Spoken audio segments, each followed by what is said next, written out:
Après la Deuxième Guerre mondiale, le monde adopte le code Nuremberg. Ce code établit une règle simple et fondamentale.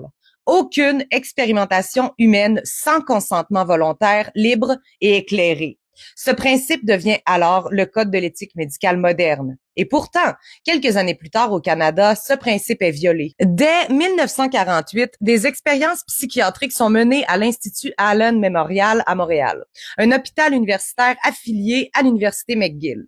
Les travaux sont dirigés par le docteur Donald Ewen Cameron, un homme qui a été président de l'Association psychiatrique américaine et de l'Association psychiatrique mondiale. Ces recherches attirent l'intérêt de la CIA dans le cadre de son programme ultra secret appelé MK-Ultra. Le financement passe par une organisation écran nommée Society for the Investigation of Human Ecology. Les documents indiquent que la CIA finance ses travaux de 1957 à 1964. Du côté canadien, les sources mentionnent aussi un financement direct du gouvernement du Canada d'1 demi-million $.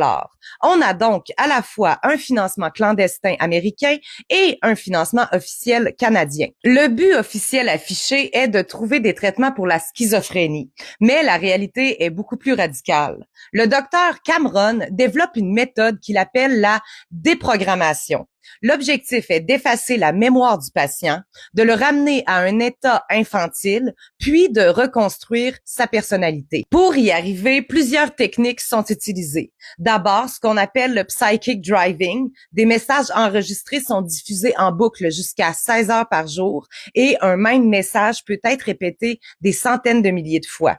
Il y a une phase de message négatif visant l'identité du patient, suivi d'une phase de message positif censé reconstruire la personnalité. Les patients sont souvent placés sous sédation lourde. Certains sont maintenus dans des comas artificiels, parfois pendant des périodes allant jusqu'à 86 jours. On leur administre des drogues psychotropes, notamment du LSD à forte dose. Ils subissent aussi des électrochocs décrits comme pouvant atteindre une intensité jusqu'à 75 fois supérieure à la normale, parfois combinée avec des drogues. Certains patients sont placés en privation sensorielle avec réduction de la vue, de l'ouïe et de l'odorat, parfois même à l'accès à la nourriture et à l'eau. Les conséquences humaines rapportées sont lourdes. Des patients souffrant d'amnésie rétrograde, ils perdent leurs souvenirs personnels, familiaux, professionnels. Certains ne reconnaissent plus leurs enfants. D'autres doivent réapprendre à parler, à lire et même la propreté. Des familles décrivent leurs proches comme émotionnellement instables et profondément changés après les traitements. Le seul décès directement documenté lié à MK-Ultra est celui de Frank Olson en 1953, alors qu'il travaille comme scientifique pour la CIA. Il reçoit du LSD à son insu lors d'une rencontre officielle. Quelques jours plus tard, il tombe du 13e étage d'un hôtel à New York et meurt.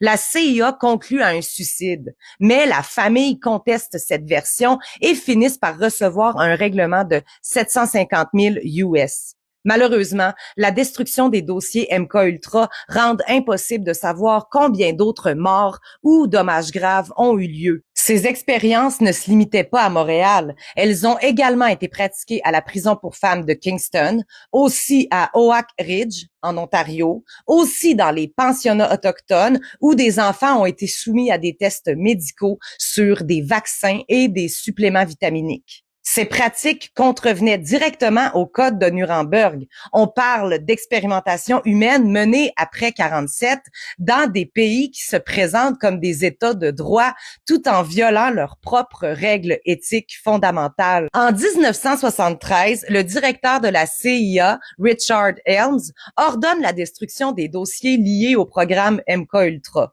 En 77, on apprend que tous les dossiers n'ont pas été détruits, mais une partie de l'histoire, elle, a disparu à jamais. Peu de victimes ont obtenu des compensations. Ces indemnisations étaient conditionnelles à la signature d'accords stricts de confidentialité et de non-divulgation, empêchant à jamais les victimes de parler publiquement de ce qu'elles ont vécu. À ce jour, ni la CIA ni le gouvernement du Canada se sont excusés publiquement pour avoir financé ces expériences menées sur des patients humains à l'Institut Allen Memorial. Pendant MK Ultra, des gens et leurs familles vivaient au cœur d'une expérience sans le savoir. Aujourd'hui, on regarde ce passé en se disant qu'on aurait reconnu les signes, qu'on aurait compris, qu'on aurait réagi. Mais les programmes de l'époque aussi portaient des mots rassurants, des logos respectés, des budgets officiels. Alors, qu'est-ce qui nous garantit que cette fois-ci, on ne confond pas encore le cadre avec la vérité?